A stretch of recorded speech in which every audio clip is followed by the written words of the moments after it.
Good evening, ladies and gentlemen. My name is Augustus, and I'm back again with another episode of Tsukihime. And when we last left off, if I'm recalling correctly, as I've had to I'm re-recording this episode because of some technical issues. When last we left off, we had a different foray into the hotel, at least as compared to the last one we had in the last route. But it wasn't, I guess, horribly different. Well, I mean, it was in that. Actually, I say it was, but I actually can't remember what the last foray was like, because that was quite some time ago. The one in Archroad I'm talking about. But anyway, let's get back into it, shall we? The headache worsens. Yes, I've seen him before. I'm sure I've seen that man before. Silently, he walks towards me. I ready my knife as I glare at him. But he doesn't react at all as he walks towards me. It's as if he doesn't notice me at all. The distance between us shrinks. Just a little more, when there is barely 1 meter between us, the man finally seems to notice me. Those bloodshot eyes. The instant I see those eyes, which no human should possess, I lose all freedom to move my body. I thought I killed everyone, but it seems like there's still someone left. The man turns and looks at the corpses of the 2 black dogs. Excuse me. You pieces of filth. If you can't even take care of a scrap of meat, you're unworthy of being part of my body. My throat is not happy with trying to do his voice. The man voices his displeasure as he raises his hand. His coat lifts like a mantle. Something's odd. With a splash, the black dog's remains liquefy and disappear into the man's coat. I can't even scream. Below the man's coat is pure darkness without even the traces of an outline. All that exists there is a mud-like darkness. This is dangerous. This guy is just too dangerous. My instincts sound the alarm wildly in my head, but I can't even lift a finger. The man in a black coat approaches me. It's not good if I just stay here. The unstopping headache grows to an unbearable level, telling me this place is dangerous. Whatever the means, if I don't get out of here soon, I'm going to lose my life. But it's too late. The man is right before me. Those eyes aren't looking at me at all. Feed. He raises one of his arms. Below it lies a chaotic darkness. From there, something huge appears. Whoomp. The sound of wind. That which has appeared from below the man's coat is a crocodile's mouth, easily large enough to swallow a man whole. My consciousness bursts.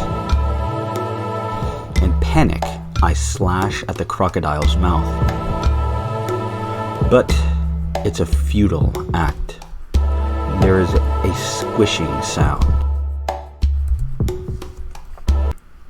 I fall onto the floor. Remember to start my timer? Yes, I did. My throat is broken. I'm not breathing. I'm throwing up blood. Blood sprays from my throat in time with the beating of my heart. My consciousness is splitting. The pain is obliterating my thoughts. Looking, I see that the right side of my stomach is basically non-existent. Shiki, I can hear a voice, but I can't hear it very well. Not very impressive for a guard dog of yours. The man's voice. I can't believe a vampire called Chaos would play such trivial games. It's like a poorly scripted nightmare, Nero Chaos. Arcoade's voice. I feel the same way. To catch one of the surviving true ancestors, I never dreamed I would be part of such a foolish festival. This is a nightmare for me, too. The man's deep voice. But what is the meaning of this? I've heard that the previous executor could not even scratch you. What kind of a mistake is this? Right now, your presence is exceedingly weak. Even weaker than a mere member of the dead. Were you attacked by the church before I arrived, Arcoade Brunestad? I can't hear Arcoade's voice. It is difficult to understand. There are only a limited number of conceptual weapons capable of harming you. The only people in possession of those are the church's assassins, and I don't think the burial agency would dispatch anyone this far east. Either way, this is most fortunate for me. I shall not ask why you have been weakened. All I am going to do is claim your head while I have a chance of winning. The sound of footsteps. It seems, despite having said he was going to claim her head, the man in the black coat is now leaving for the elevator. I don't understand. It's just so hot. My consciousness blurs and fades. Are you awake? Arcoade. I open my half-lidded eyes. Arcoade is there in front of me. It appears we're in the hotel hallway. How do you feel? I think I've managed to close the wound, but I suppose it still hurts. Close the wound? That's not possible. The injury I had received from that thing wasn't even what you could call a wound. It took half my torso away with it. It's odd enough that I'm still alive, but for the wound to have closed, that would be practically miraculous. Huh? How come I'm still alive? I get up and check my body. There isn't any pain. The right side of my stomach is back to as it was before, though it does seem rather black and blubbery. What did you say? What is this? I point towards the soft blubbery thing on my stomach. It's true that there is no pain, and I'm feeling a surge of strength there, but I have the feeling that I saw something similar just a moment ago. I hope it's just my imagination. Yeah, that? It's a familiar Nero was using to reinforce his body. You killed it when it got you, right? It was still alive, so I decided to use it to replace your damaged parts. Familiar? So, you mean the crocodile that came out of that man's coat? That's right. Isn't that great, Shiki? It's not just that part, but you've powered up. Arcoade gives a genuinely happy laugh. For me, of course, this is no laughing matter. What the heck have you done? What were you thinking, attaching weird stuff to someone's body like that without even asking? What do you mean? I helped you, didn't I? I can't heal others, and you would have died if I left you like that. Or would you have rather died? Well, I'm thankful you helped me, but how am I supposed to live with a body like this from now on? Don't worry about that. Once a familiar has been severed from its master, it's just a scrap of flesh. It's a bit unstable in form at the moment, but in time it'll begin to imitate the properties of your body, and you'll be back to normal. Plus, it'll be tougher than your body's ever been up until now, Shiki. If you study magic, you might even be able to return it to the original crocodile form. Arkawade says, sounding more envious than happy. Aren't you happy, Shiki? Now I wish you'd been wounded all over. You idiot. There's no way I can be happy with having something like that put onto me. No way. You're not happy, Shiki? Not one bit. Well, I suppose I can survive thanks to this, but I don't want to survive by this method ever again.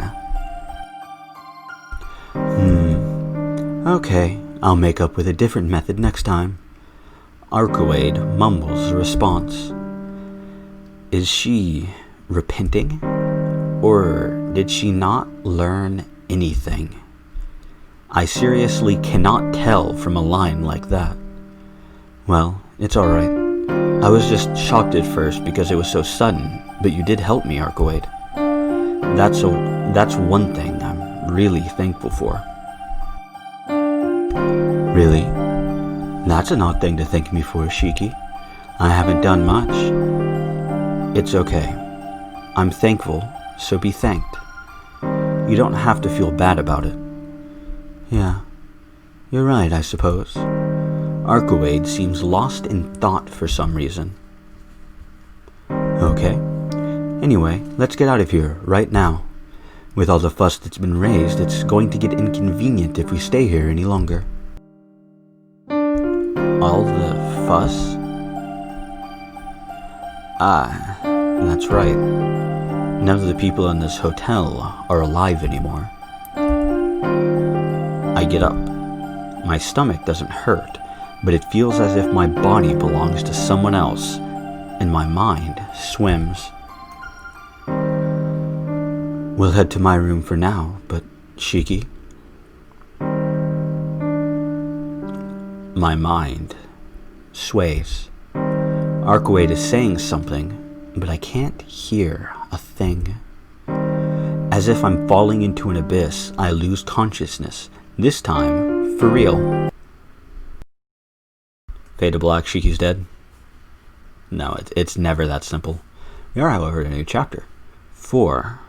The Black Beast 2. Thump.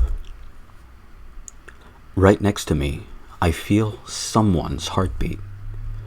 My eyes and ears don't seem to be working, but I know quickly that it is Arkawade. Thump. My own heartbeat. Maybe it's because of the terror I felt before, combined with being on the verge of death. Black. I feel like this thick blood which was hiding somewhere in my now surging through my body. You know, it said black, but it still has a white screen. Whatever. Thump. Even though Arkawade's body is cool to the touch, she has the definite warmth of a living being. Just being held like this calms my once raging heart. Thump. My heart beats stronger. Blood containing a strong will that seems to not be mine circulates through my body. But that's odd. How can blood that's not mine stay hidden within me for so long?